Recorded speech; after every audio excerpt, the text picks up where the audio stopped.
have 1,000 questions. Why did you come back? I stood in the home I was born in. In that moment, I felt a connection.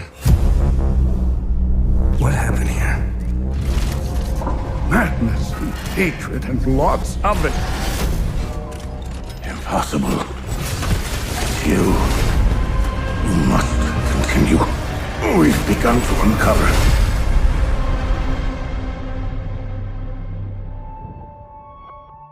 Hi everyone, I am Jonathan Jacques Bellatet. I am the creative director and the art director on Hell Is Us here at Rogue Factor.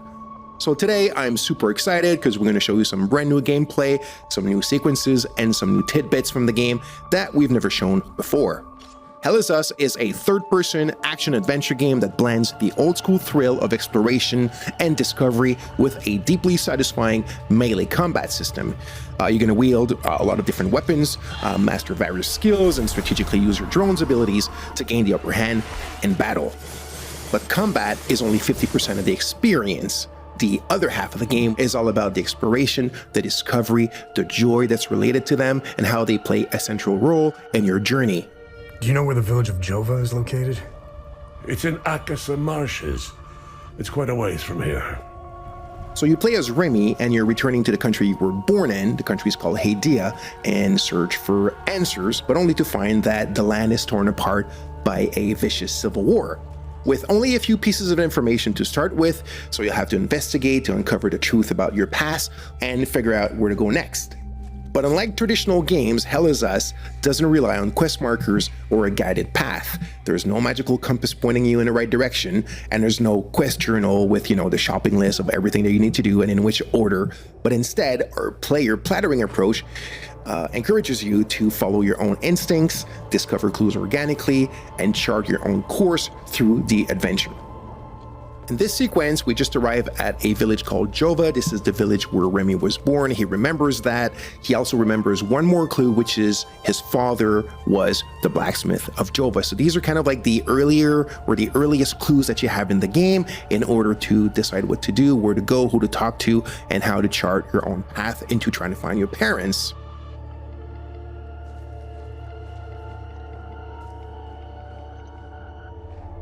Hey, who are you? I'm Rebecca. I've been hiding here since the attack on Jova, when the bombs fell from the sky. I was playing in the treehouse with my baby brother. Parents ran out and screamed at us to get down. My baby brother ran to them. That's when the bomb exploded. So, I'm looking for the blacksmith.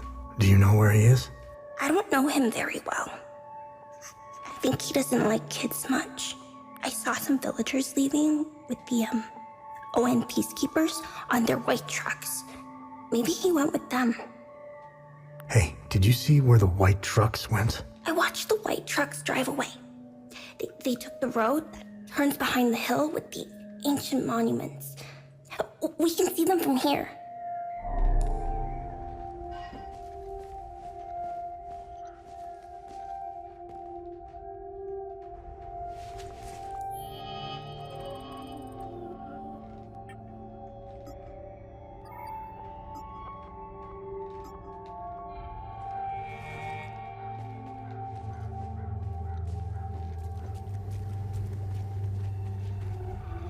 So as you saw, we just learned that the blacksmith probably left with one of the humanitarian convoys from the organized nations, which are the peacekeeping forces stationed in the country. We've also found a map that appears to show a route coming out of the Akasa Marshes. So we'll stop here for now. We've gathered a few clues. We have a bit of an idea where to go next for our investigation. We've shown you how things work a little bit and how you can connect the dots. But, I want you guys to discover it for yourself when the game comes out in September.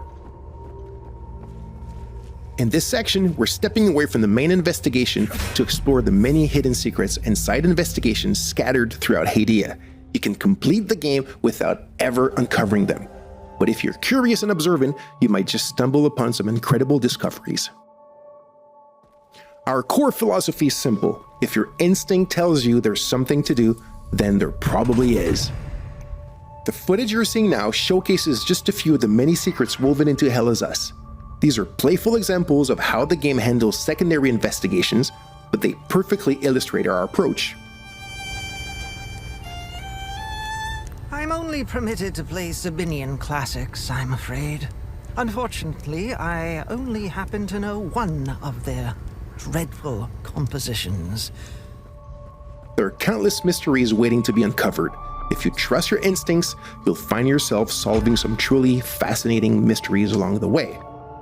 Now, when we talk about player plattering, it doesn't mean you'll constantly need to overthink every step to progress. Many elements will be clear and intuitive, as our belief is that you actually don't need quest markers to navigate and advance in the adventure.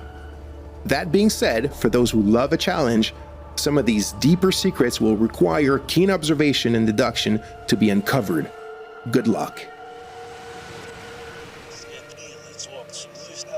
Take another look at the sequences we've just shown in this video and share with us your first ideas on how to solve this last secret. Let's see who can connect the dots first. I rationed his milk as long as possible, but ran out yesterday. Poor Uli is starving. I don't know how I can possibly get any more.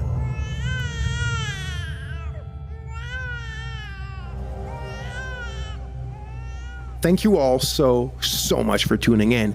We hope you enjoyed this new look at Hell Is Us. We're so passionate about our game and we've worked so hard on it. The game launches on September 4, 2025 on Xbox Series. See you soon for more exciting news.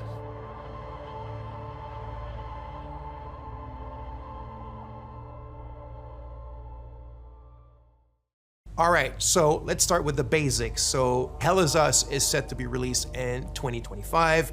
It's for pretty much everything. So Xbox Series X, PlayStation 5, and PC. So the game is a bit of a take back to games from the 1990s. We're a team of passionate people. The average on the team is like 20 years of development experience. So we're from a different generations and we have a lot of love for how the games in the 90s were made and how they were played and experienced, especially the fact that there was no hand holding, there was no silver plattering. You kind of had to figure stuff out by yourself. You were really in control of your exploration and your own discoveries.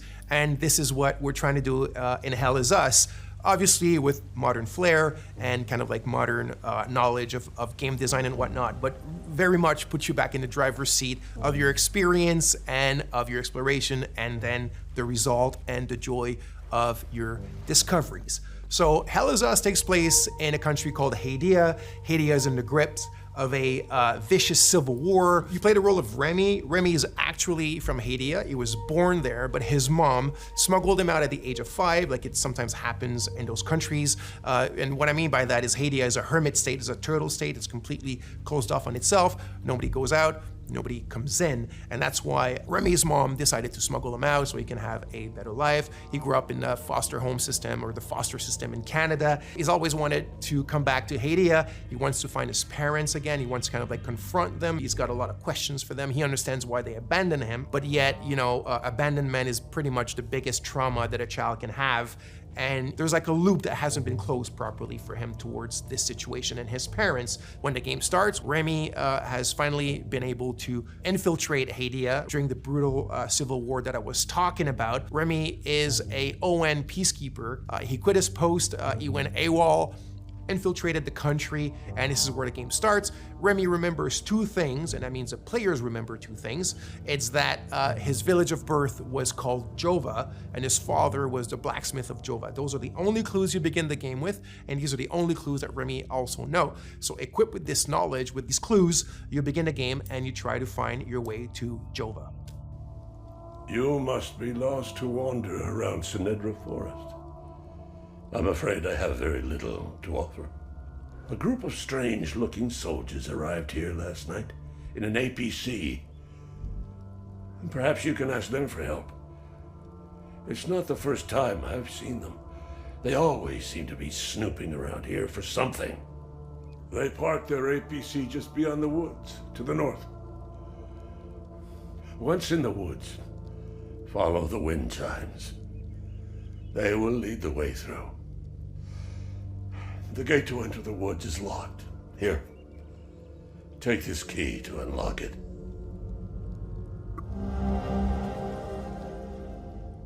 Okay, so let's talk about this design philosophy that I've mentioned earlier, which is, I said the word silver plattering is something that I had been thinking about for quite a few years, and the team as well, which is if you look at modern day or contemporary adventure games and RPGs, pretty much everything is given to you on a silver platter. What I mean by that is when you explore, everything appears in front of you. You know, you have your compass on top of you that's like a sixth sense, like a magical sense that detects, all the caves and all the cool stuff around you and the towers and this and whatnot. It just appears magically, and you have your map, and you have your mini map, and you have your quest markers, and you have your objective markers, and you can drop your own markers, and you have your quest journals, and it just never ends. And if you think about it, what happens with that is that you're not truly exploring, you're just kind of like flying by wire, and when you find something, it's not really your discovery. It was kind of handed to you on a silver platter. So what you're looking at now is we're having a discussion with a bloke named Ernest Cadell. He's telling us certain information, and then he tells us it's quite far, you need to hitch a ride. You might find people that are willing to give you a ride.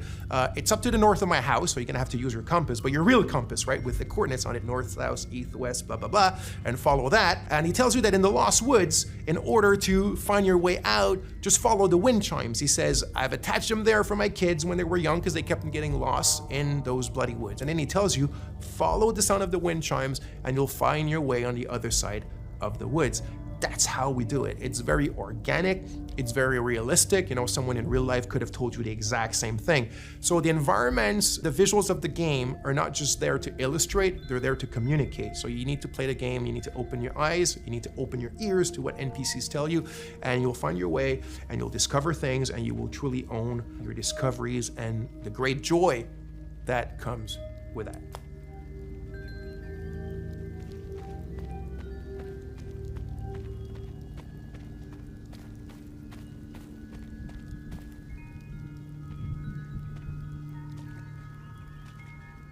So here's another scene or another section that could be considered part of our player plattering philosophy. So here's a puzzle, and there's obviously a solution to the puzzle, but nothing eventually is going to tell you, if the player ends up kind of like taking a bit of time to find a solution.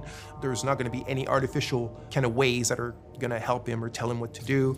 Rémi's not going to start talking to himself, or i.e. talking to the player with, little clues and whatever. It's really up to you to figure them out. And in the way that the player plattering is inserted in this, we have a good example here with your trusty drone named Cappy. By the way, you can tell now that Rémi has his poncho and he has his sword and he has his drone. So it's after he's acquired them, right? Because at the beginning of the game, you saw he was not dressed like that. Now there's a reason why he ends up dressed like this. There's a reason why he needs these things, this equipment, but we don't need to get into these details today. So anyway, there's an ancient language in the country and you kind of find it throughout the game.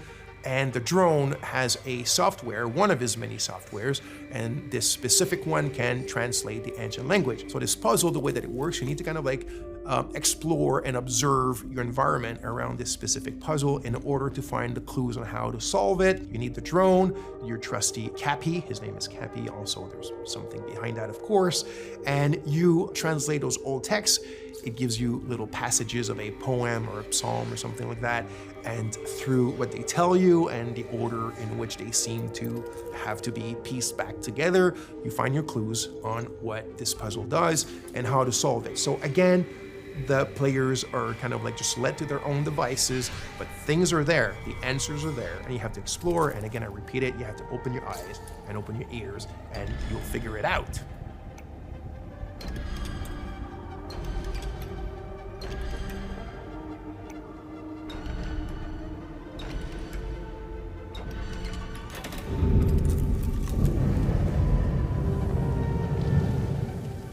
So by now, you've seen a lot of what I guess is like exploration and looking around and talking to people and doing puzzles and all that kind of sweet stuff. But if you've seen the trailer, you of course notice that there's another big aspect to the game, which is third-person melee combat. So we like to say that the game is 50% exploration and 50% combat. The game is not at all only about combat, and it's definitely not at all just walking around and figuring stuff out. It's the combination of both, and we also think that the way that we've combined them is quite refreshing and quite unique in Hell Is Us. So, like I said, combat is an integral part of the game. I do want to emphasize now that we're not a Souls-like game. The game is a lot more mid-core. It's have fun, get in it, and hack and slash. It doesn't mean it's easy. It's not overly hard. There's a learning curve, there's subtleties, there's little things that we've invented just for the flair and the flavor of Hell Is Us. It's very crunchy. I think the friction is pretty good, and I hope you'll enjoy it. So there's a wide variety of enemies in the game. So we have kind of like the more common enemy type, which we call the Hollow Walker. So it's these kind of humanoid bipedal white enemies that you can see here with the holes in their faces and their chests and whatnot. So obviously there's a reason why they're called Hollow Walkers, and there's different types of them and different kind of tiers of strength and powers. But when you're facing pretty much the biggest threats in the game, it's what we call like a dual entity. So it's like a Hollow Walker has a haze inside of it. So it's when the haze is present. I'm not gonna get into the details right away of what the haze represents. It's all part of the lore and what you will figure out in the game. But when you're facing a combo like these dual entities, and it can go to like 3 of them, 4 of them, there's the herders, there's the fervents, and different types like that. But that's when you really need to master the combat system. That's when you start having to use all the tools and techniques at your disposal. The drone has tons of skills to upgrade it, and the drone is very much your little sidekick to help you in fighting multiple enemies at a time. He's not a sidekick in the sense where he talks and he has an AI. He's very much a drone that has its own protocol to do this crowd management during the combat. So you have your different weapons, you have your limbic skills, attack to weapons, which is basically you consider as your magic, even though in the game it's not considered magic, there's kind of like a scientific base to them. But that's when you really need to master all the little subtleties of the combat system, use all the tools in your arsenal and at your disposition, and get in the melee with these kind of dual or triple or quadruple entities and being able to manage them and be victorious. So like I mentioned, here specifically, you can see a combat against a limbic entity that has multiple hazes attached to the Hollow Walker. That's when it gets really complex, it gets very overwhelming because you're alone, but you got your trusty little Cappy. So you need to use its skill. So for example, Cappy has a skill where you can distract an entity, either a haze or a Hollow Walker. You can use the forward charge, which is one of my favorite. You also have the Typhoon. You have the super dash skill, which is another one of my favorites. So you can start dashing sideways, forward, backwards, really, really fast. It gives you like this Japanese action game style. And then you also have your limbic skill. So you need to find the glyphs in the game and you need to attach them to your weapons. And this is when you start getting powers that come from these weapons that allow you to take care of these enemies in much more powerful and kind of like impressive ways. That's when the VFX and the sound effects all come together and give you this combat bang that we all like and love. Okay, so now let's take a little pause from the combat and let's go back to the investigation and the exploration. So, like I said, there's no silver plattering. There's none of these kind of like fly-by-wire. It's up to you to figure out what your kicker is. What I mean by kicker is what you're supposed to achieve at this specific moment, what you're actually looking for, where to look for it, and how to look for it, right? Rémi and the players are at a ratio of information which is 1-1. It's in Akasa Marshes. It's quite a ways from here. So one of the tools that we're providing you to still kind of help you a bit and manage this 1-1 kind of like knowledge ratio is your data pad. Think of it as a bit your investigation wall if you want, but in a digital 90s format. So your clues, your leads, the important people that are related to your investigation, trying to find your parents and a lot more eventually, are all stored here. They're linked together by the relationships, and now it's up to you to go and investigate about them.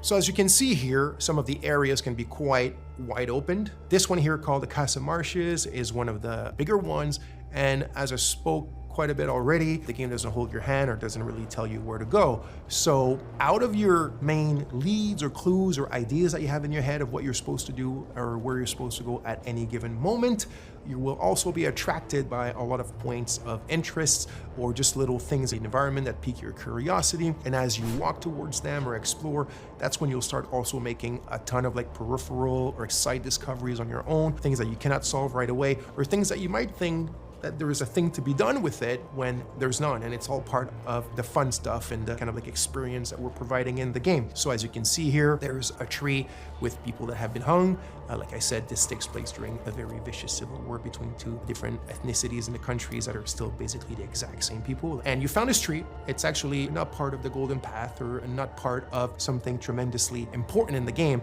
but there's still something around it. There's still something to be found, and it's probably linked to more stuff that you can do in relation to it. But that you had to do your own exploration to find it, and even more of your own exploration and investigation to figure out what it's linked to and what you can do from it if you want.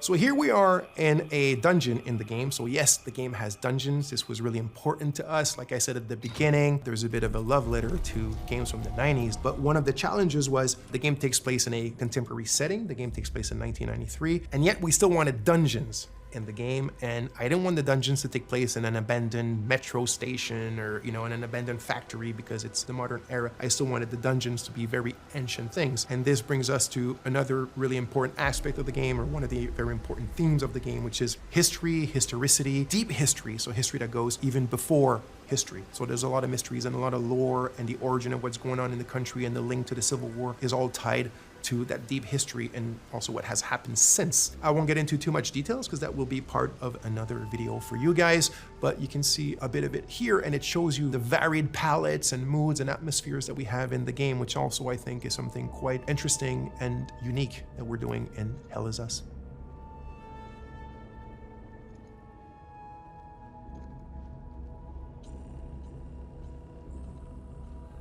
Thanks a lot. Thanks for being with us. I hope you enjoyed it. I'm extremely grateful to have you guys following us, the team as well. So just to repeat, the game Hell Is Us will be released in 2025 as Xbox Series, PlayStation 5, and PC. And there's a lot more coming soon about the game. This is just the beginning. We'll explain other aspects of it and get into sometimes a bit of the minutia. So stay tuned and speak to you soon. Thank you.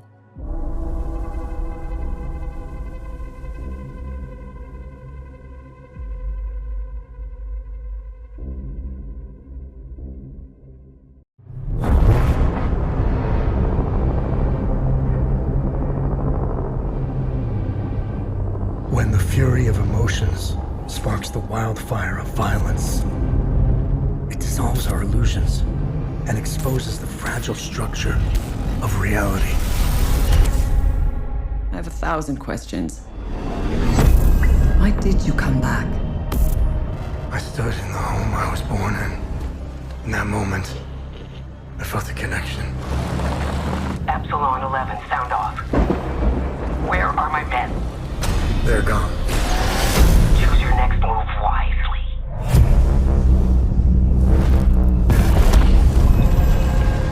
What happened here?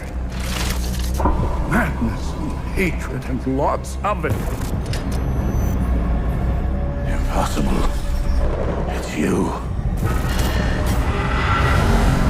We must continue.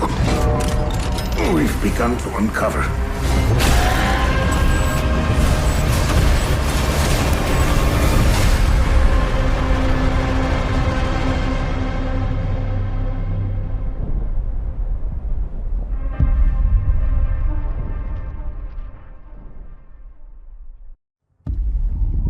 I don't remember when it happened, but I remember how I felt. Father told us to hide when they came to our house. Then they took him away. Mother said I couldn't play outside anymore. Everyone had fled. She said the country was sick, but we would be okay. Mother always said monsters didn't exist. I thought they lived under my bed. We were both wrong. They lived inside our heads.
PlayStation